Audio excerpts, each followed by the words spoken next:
잘 지내셨나요? 시험 기간을 또 아주 정면으로 맞고 있는 여러분들 축복합니다. 또 열심히 공부하고 있는데 좋은 또 하나님께서 지혜와 능력 주셔서 좋은 결실도 맺기를 주님의 이름으로 축복합니다. 자, 우리 한번 오늘 말씀 제목 읽어보도록 하겠습니다. 자, 요거 읽어보겠습니다. 자, 시작. 고난의 문을 지나야 보이는 비밀. 한 번 더요. 시작.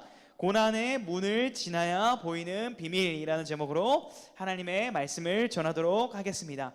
여러분, 오늘 이 자리에 여러분이 예배에 나오신 것은 여러분의 발걸음으로 나온 것 같지만 하나님께서 여러분 한 분 한 분을 사랑하시고 부르셔서 이 예배 자리에 나온 줄로 믿으시기를 주님의 이름으로 축복합니다. 여러분 한 분 한 분이 이 예배 자리에 나온 것이 소중하고 귀하게 여겨집니다. 마찬가지로 또 시험 기간으로 인해서 어쩔 수 없이 학원에 있는 지금 친구들도 많이 있고 또 이 자리에 나오지 못하는 친구들에게도 하나님께서 찾아가 주셔서 이 주일을 주님과 함께 보내는 고등부 되기를 축복합니다. 자, 우리 나온 친구들끼리 좀 힘을 내서 이렇게 한번 힘을 내서 격려하기 좀 그런데 이렇게 옆 친구와 얘기합시다. 고난의 시간을 지나야 합니다. 한번 인사합시다. 시작.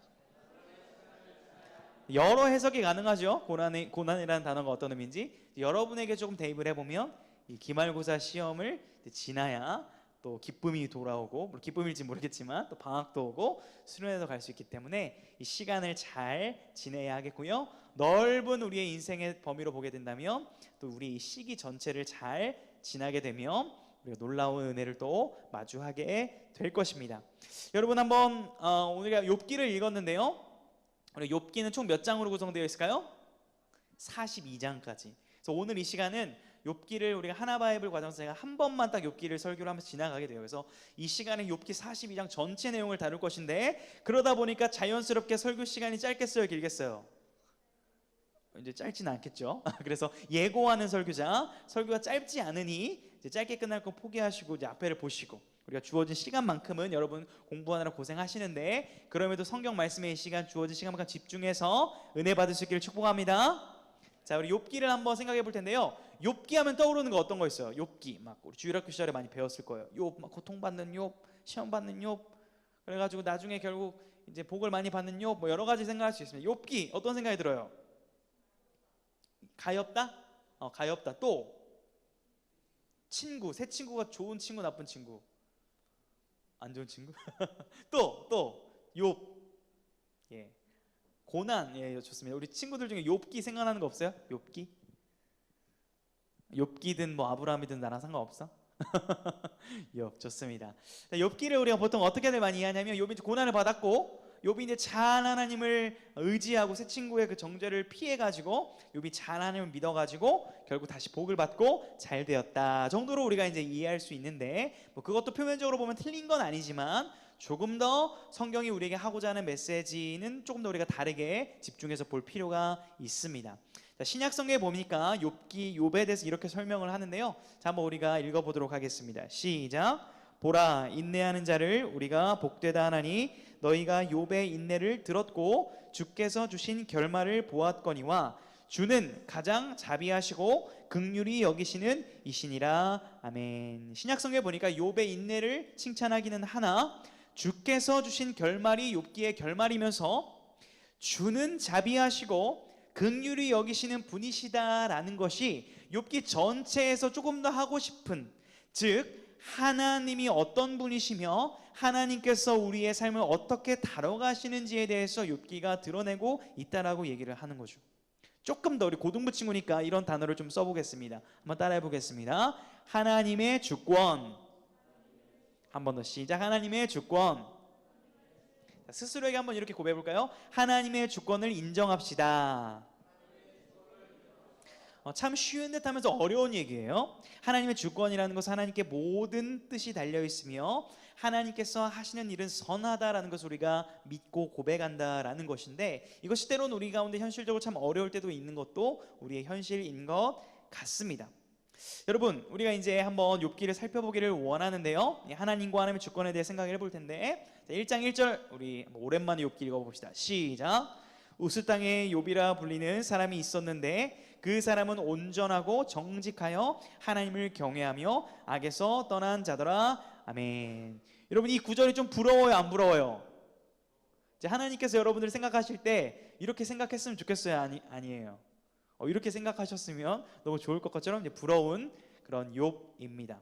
여기서 이제 의롭다라는 것은요, 완벽하다는 뜻은 아니에요. 완벽하다는 뜻은 아니고 그 시대 가운데 어두운 세상 가운데 그럼에도 불구하고 하나님을 찾았던 자이다라는 것을 의롭다라고 이렇게 표현을 하는 겁니다. 자, 여러분 스토리 잘 알 겁니다. 욥이 이렇게 하나님을 잘 경외하자 누가 등장을 하죠? 욥기에 보게 되면 사탄이 하나님께 욥을 이간질하죠. 하나님, 돈을 이렇게 많이 벌게 하셨고 건강하고 복을 많이 주셨으니까 욥이 잘 섬기는 거 아닙니까? 예를 들어 볼게요. 이런 거예요. 여러분이 이렇게 해서 공부를 잘해요. 만약에 여기 전교 1등이 아마 있을 수도 있는데 이 전교 1등을 하니까 하나님을 잘 섬기는 거 아니겠습니까? 성적을 한번 떨어뜨려 보시고 피부를 안 좋게 해보시고 이렇게 하면 하나님을 과연 믿을까요? 라고 이렇게 얘기를 하죠.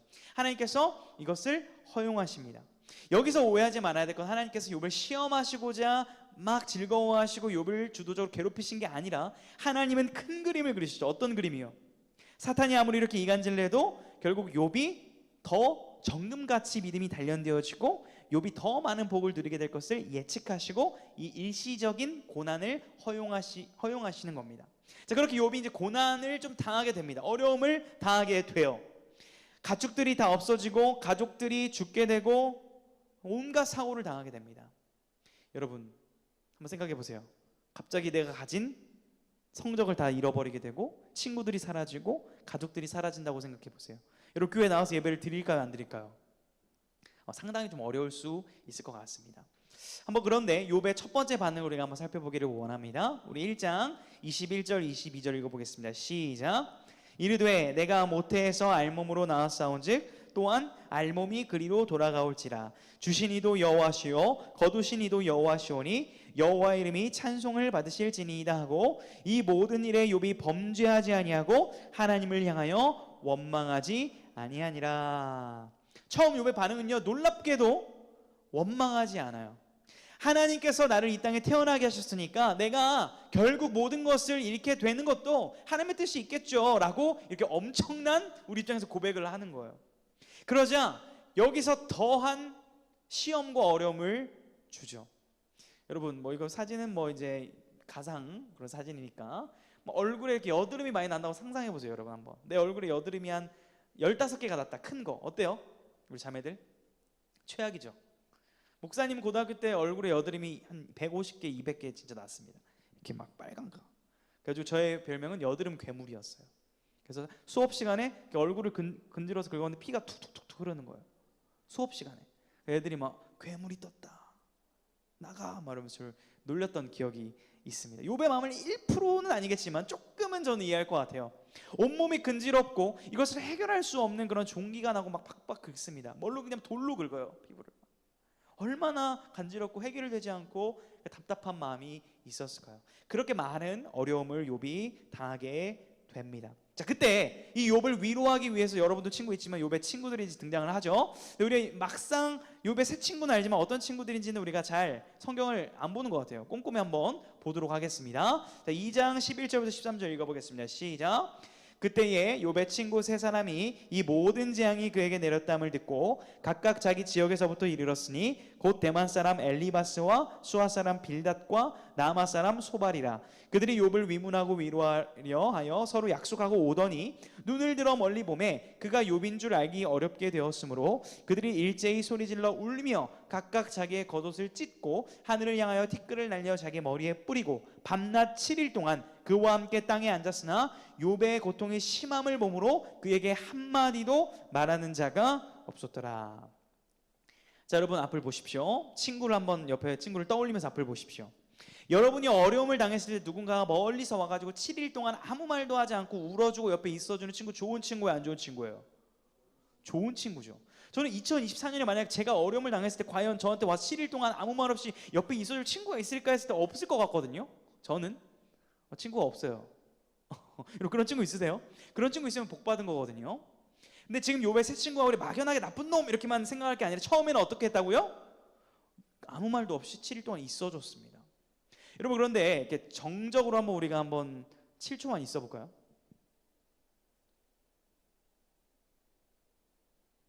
예, 막 딴 생각이 들죠. 여러분 7일 동안 욥의 새 친구가 있어주면서 많은 생각들을 한 것 같아요. 도무지 이해가 안 된다. Why? 왜 이런 일이 일어났지? 계속 그냥 생각했을 거예요. 고민하고 또 고민하고 고민하다가 어렵게, 처음부터 정죄하려고 한 게 아니라 어렵게 입을 뗍니다. 그것이 어떤 개념이었죠? 욥이 이렇게 어려움을 당한 것이 아무리 생각해봐도 하나님께 뭔가 잘못했기 때문에 이러한 일이 일어나지 않았을까? 아무리 생각해도 그런 것 같아 라는 결론을 내리게 됩니다. 우리가 욥의 새 친구를 마냥 손가락질만 할 수 없는 것이요, 당시 그들의 사고방식으로는 이것이 좀 정상적인 사고방식입니다. 이런 거예요. 우리가 예수님을 믿으면 구원을 받는다. 아멘이십니까? 아멘이시죠? 이런 것처럼 당시 이 구약 사람들의 뇌의 사고에는 내가 말씀에 순종하면 복을 받고 말씀을 잘 안 지키면 벌을 받는다는 것이 당연한 논리이긴 했어요. 그러니까 이 새 친구들은 자신이 생각할 수 있는 인간적인 사고에서의 최선의 결론은 욥이 잘못했구나라는 결론을 내리게 된 거죠. 그들에게는 그것이 최선이었습니다. 그러나 이것이 그들에게 한계라는 것을 그들은 깨닫지 못했던 것입니다. 욥이 왜 이렇게 됐을까? 하나님께 잘못을 해서 이렇게 된 거다라는 결론을 내리게 된 겁니다. 저는 아직도 이러한 논리가 우리 안에 있다고 생각을 해요. 제가 20대 초반에 찬양대회를 나갔었습니다. 찬양대회를 나가서 입상을 했는데 거기서 알게 된 한 형이, 나이 많았던 형이 우리 성경 공부를 한번 해보지 않겠냐. 요즘에도 이런 거 따라가면 안 됩니다. 근데 저는 그때 당시에 신천지 포교 방법을 잘 몰랐기 때문에 아무튼 거기 따라갔습니다. 성경 공부를 시작했는데 거기 갑자기 외부 전도사님이 딱 오시더니 자기가 오늘 이제 돌에 딱 걸려가지고 넘어졌다는 거예요. 돌에 걸려가지고. 근데 아무리 생각해도 자신이 뭔가 죄를 지어가지고 하나님이 이 돌을 통해서 벌을 주신 것 같다. 내가 오늘 회개를 많이 했다. 이렇게 이제 고백을 했습니다. 처음에는 이 사람이 신앙이 되게 좋은가 보다. 이렇게 민감하고 이렇게 하나님 앞에 순수하게 살아가려고 하는 모습이 멋져 보였으나 뭔가 이상한 거예요. 모든 것을 이렇게 생각한다고 라는 생각이 들었습니다. 여러분 한번 질문을 드려보겠습니다. 우리가 너무나 힘들게 겪었던 코로나19가 우리가 잘못해서 벌을 받은 걸까요? 아니면 그냥 일어난 걸까요? 자, 좀 어려운 질문인가요? 자, 코로나19는 심판이었을까요? 그냥 일어난 사건일까요? 네? 자, 여러분의 성적이 뚝 떨어졌다면 여러분이 잘못해서 성적이 떨어진 걸까요? 여러분이 공부를 안 해서 떨어진 걸까요? 좋습니다. 좀 어려운 주제일 수 있는데 여러분 그런 사고는 벗어나야 됩니다. 내가 지금 겪고 있는 이 어려움이 내가 뭔가를 하나님 앞에 잘못했기 때문에 그 결과로 일어난 거야 라고 이렇게 섣불리 판단 안 하셔야 돼요. 그냥 그런 일이 일어날 수도 있다는 것을 우리는 겸허히 인정해야 된다라는 것입니다. 여러분 한번 이 구절이 있거든요. 한번 좀 좋은 구절인데 자 한번 읽어보겠습니다. 우리 한번 여러분의 미래를 생각하며 읽어봅시다. 시작. 내 시작은 미약하였으나 내 나중은 심히 창대하리라. 아멘. 여러분 제가 말하는 것에 한번 아멘이나 노멘으로 한번 답을 해보세요. 여러분의 지금의 성적은 미약하지만 여러분이 열심히 공부하고 기도하면 여러분의 대학교와 미래와 진로와 모든 것은 창대해질 줄 믿으시길 축복합니다. 예, 좋아요. 이 말 자체는 아멘을 하셔도 되는데 이 말씀을 읽어놓고 이렇게 얘기했을 때 아멘을 하는 것은 바람직하진 않습니다. 무슨 말이냐면 이 구절들 어디 많이 붙어있죠? 이제 본 적 있어요? 이 구절 이렇게 액자 같은 거? 식당이나 이런 어떤 집에 가면 이런 거 많이 붙어 있어요. 그래서 어떤 식당이 잘 되고 번창하라는 의미로 이렇게 구절을 붙여놓긴 하는데요. 여러분 이 말의 의미는 뭐냐면요, 하나님께서 하신 말씀이 아니라 빌닷이라는 친구가 욥에게 손가락질하면서 이렇게 말하는 거예요. 너 죄 지어서 이렇게 망했잖아. 너 지금 미약하잖아. 아무것도 없잖아. 그런데 너가 회개하면 네 잘못 제발 좀 인정해. 너 잘못했잖아. 너 인정하면 네 나중에 심히 창대해질 거야. 하나님 복 주실 거야 라는 얘기입니다. 자, 이 말은 축복이에요, 정죄예요? 정죄가 먼저 들어있죠. 정죄하는 말씀이라는 거예요. 판단하고 욥을 평가하는 말씀이라는 것입니다. 여러분 그런데 욥이 왜 고난을 받는다 그랬죠? 욥이 잘못을 해서 고난을 받았나요? 아니죠. 하나님의 크신 주권 안에서 잠시 이 시간이 허용되었을 뿐이라는 것을 우리는 앞서 들었습니다. 여러분 그런데요, 이러한 모습들이 여전히 우리 교회 안에도 있습니다. 예를 들어 볼게요. 누군가 교회 생활 열심히 했다고 해볼게요. 여러분들 지금 열심히 시험 기간에 나온 거 너무 잘하고 있습니다. 근데 여러분이 만약에 시험 기간에 이렇게 열심히 나왔어요. 근데 시험 기간에 교회를 안 나온 친구보다 성적이 좀 덜 나왔어요. 근데 아버지 시험을 안 본 친구, 아니 교회를 안 나온 친구 이렇게 얘기한다고 해볼게요. 야, 너 그렇게 교회를 나갔어도 제대로 하나님 앞에 안 사니까 너 시험 성적 그렇게 안 나온 거야, 이렇게 얘기했다고 해볼게요. 기분 나빠요, 좋아요? 나쁘죠. 뭐라고 대답해 줄 거예요? 너 시험 성적 그렇게 안 나오는 거 뭔가 기도를 잘못해서 그런 거 아니야? 이렇게 누군가 말했다고 해볼게요. 뭐라고 답변해 줄 거예요? 그런가? 이렇게 하실 거예요? 내가 좀 하나님 앞에 잘못해서 성적이 떨어지는 벌을 받았나, 이렇게 생각하실 거예요? 여러분, 이러한 일들이 실제로 있다는 거예요. 누구누구 목사님, 지금 그렇게 목회가 잘 안 되는 것, 가난한 것, 뭔가 하나님 앞에 잘 하지 못해가지고 그런 거 아닙니까? 지금 신앙생활 제대로 안 해가지고 지금 하나님께 복 못 받은 거 아니에요? 라는 판단과 정죄가 교회 안에 사실 너무 많다라는 거예요. 미안합니다. 여러분께 제가 사과할게요. 제가 그렇게 한 것은 아니지만 그러한 분위기 속에서 여러분들이 신앙생활을 하고 있어서 미안하게 생각합니다. 잘못된 거죠. 교회 안에 없어져야 될 것 중 하나가 기복신앙이죠. 네가 교회를 열심히 나오고 여러분들이 교회를 기도를 많이 하면 여러분의 성적이 잘 나올 것입니다 라고 얘기하고 싶지 않습니다. 그렇게 얘기를 하고 싶지만 성경에서 그것을 얘기하고 있지 않기 때문이에요. 여러분, 미안합니다. 시험 기간에 교회 나와서 너무 축복합니다. 여러분 예배를 잘 드려서 감사합니다. 그럼에도 불구하고 여러분의 성적이 잘 안 나올 수도 있음을 인정해야 됩니다. 그러나 이 예배 시간 가운데 여러분이 하나님과 교제하고 하나님의 은혜를 누리는 가장 큰 복을 누리게 될 것은 확신하며 그러한 은혜를 누리게 될 것을 축복합니다. 여러분, 이것을 우리가 겸손히 인정해야 된다는 거예요. 여러분, 우리가 예수님을 믿는 이유가 무엇일까요? 여러분, 한번 고민해 봅시다. 우리 앞을 보시고, 예수님 여러분 왜 믿으세요? 자, 1차원적으로 예수님을 믿어가지고 죄사함을 받고 구원을 받아가지고 천국 가는 것, 너무나 명료하고 간단한 것도 가장 중요한 핵심 진리 중 하나입니다. 여러분, 예수님을 믿는 것이 천국을 가기 위함이면 이 시간에 예배 시간 굳이 안 나와도 돼요? 아니면 나와야 돼요? 잘 생각해 보세요. 예수님을 믿을 때 우리가 죄사함을 받아요. 구원을 받고 천국을 갑니다. 그러면 예배 때 굳이 왜 나와야 될까요? 그냥 교회 안 나오다가 죽을 때 예수님 믿고 천국 가면 되는 거 아닌가, 이런 고민 들 수 있습니다. 여러분, 예수님을 우리가 믿고 매일매일 이렇게 매주마다 예배를 드리고 말씀을 듣는 이유는요, 하나님의 자녀가 되는 순간 여러분은 몇 살이에요? 네, 0살이죠. 하나님의 자녀로 0살로 태어나는 거예요, 예수를 믿는 순간. 그럼 여러분이 자라감이 필요한 거죠.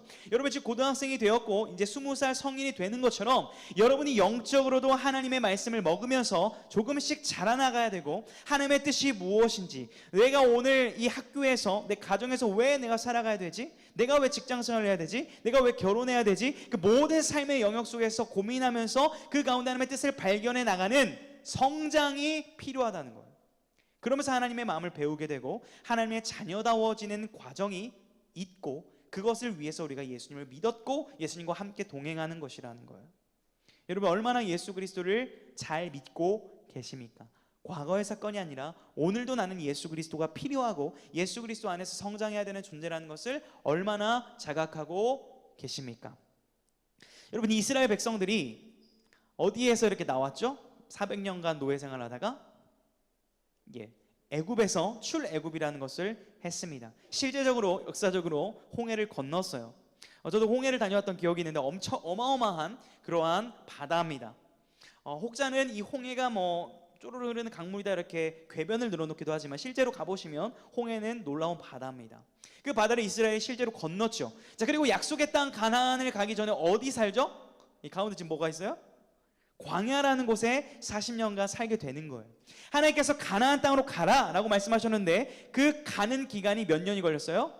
40년이라는 시간이 걸렸다는 거예요. 그럼 질문을 던져보겠습니다. 바로 가나안 땅 가서 편하게 먹고 살면 되는데 왜 40년간 땡볕과 그 춥고 밤에는 춥고 낮에는 더운 그 광야에서 40년간 어떻게 살았을까요? 왜 살게 하셨을까요? 푹 주무시는 분이 계시네요. 좀 옆에 깨워주시고. 좋습니다. 오늘은 좀 내용들이 있어서 피곤할 수 있어요. 잘 집중해 주시고. 여러분, 이 광야의 시간은 반드시 필요한 거예요. 보세요. 400년간 애굽의 노예로 노예 근성으로 살아왔습니다. 자, 그런데 그 상태로 바로 가나안 땅에 들어가게 되면 가나안에서도 어떠한 모습으로 살까요? 애굽에서 노예로 살아가던 방식으로 가나안 땅에서도 살아가겠죠. 가나안 땅에서는 하나님이 약속하신 하나님의 백성다운 모습으로 살아야 되는데 여전히 애굽의 노예 근성이 남아있다는 거예요. 광야의 40년의 시간을 통해서 이것을 털어내고 비워내고 훈련시키셔서 하나님의 땅, 하나님의 약속대로 살아갈 수 있는 모습으로 훈련시키셨다는 거예요. 마찬가지입니다. 여러분, 우리가 예수님을 믿었어도 여러분 죄를 지어요, 안 지어요? 솔직히 짓죠. 여전히 세상에서 친구가 야 이게 좋대, 이렇게 공부해야 성공한다라고 하면 그 얘기에 혹하죠. 저도 그래요. 여전히 우리의 습성과 관심은 세상적인 방식이라는 거예요. 그러므로 우리가 예수님을 믿고 매주마다 예배를 드리며 말씀을 듣는 이유는 무엇이냐면, 우리가 마치 광야와 같은 삶을 살아가면서 노예 근성을 털어내고 세상의 방식을 털어내고 하나님의 방식으로 점차 바뀌어져가는 과정이 우리의 인생이라는 거예요. 조금씩 한 번에 되지 않더라도 포기하지 않고 그 길을 가야 된다는 거예요. 여기 계신 선생님들도 마찬가지고 목사님도 여전히 부족하고 여전히 주님의 말씀 안에서 성장이 필요한 존재일 뿐입니다. 다만 여러분보다 조금 더 살았고 조금 더 예수님을 믿었던 세월이 길 뿐이에요. 피차 다를 게 없다라는 거예요. 우리 함께 여전히 광야의 삶 가운데 주님을 닮아가는 은혜가 필요한 줄로 믿으시기를 축복합니다. 이러한 은혜가 필요하다라는 거죠. 욥도 마찬가지였습니다. 하나님이 과연 의로우신가? 욥은 믿음을 온전히 지키지 못했습니다. 연약함과 실패를 경험했어요. 하나님은 정말 선하신가? 교회를 다니는데 하나님 정말 계신가? 이 성경이 진짜인가? 내가 이렇게 믿는 것이 정말 바른 것인가라는 고민이 드는 것이 여러분 이상한 게 아닙니다. 여러분 가운데 그런 고민이 있다면 정상적인 고민이라는 거예요. 이런 고민이 없이 믿는 게 오히려 더 위험할 수 있다라는 거예요. 그러나 이 욥의 그 삶의 처절한 고민 가운데 결국 이 사고와 신앙의 변혁이 일어나게 되는 사건이 있었다라는 거죠. 하나님의 말씀을 듣게 되고 하나님의 대면하고 하나님을 경험하게 되죠. 이렇게 고백이 바뀌어지게 됩니다. 42장 오늘 보면 5절 말씀 우리 같이 한번 읽어보겠습니다. 시작. 내가 주께 대하여 귀로 눈으로 주를 배움나이다. 아멘. 내가 하나님을 안다고 생각했고 하나님을 경험했다고 욥은 생각했습니다. 내 교회를 다니고 있고 내 예수를 믿고 있다고 우리는 생각할지 모릅니다. 그러나 정말 내가 하나님을 눈으로 배웠는지 우리는 겸손히 돌아보며 여전히 하나님을 만나야 되는 자임을 우리가 인정하고 우리 안에 의심과 고민이 있다면 하나님께서 그것을 해결해 주기를 정말 간절히 기도해 볼 필요가 있다라는 것입니다. 여러분 중에 고난을 당하고 있는 친구들이 있는지 모르겠어요. 이 고난이라는 건 많은 의미가 있겠죠. 고민과 염려가 있는 친구들이 있을지 모르겠습니다. 남에게 말 못할 어려움이 있는 친구들이 있을지 모르겠습니다. 여러분 부탁드립니다. 그 시간 가운데 우리 주님을 묵상하시기를 주님의 이름으로 축복합니다. 놀랍게도 욥기를 보게 되면요, 이미 욥과 함께 하셨던 그리스도를 우리가 살펴볼 수 있어요.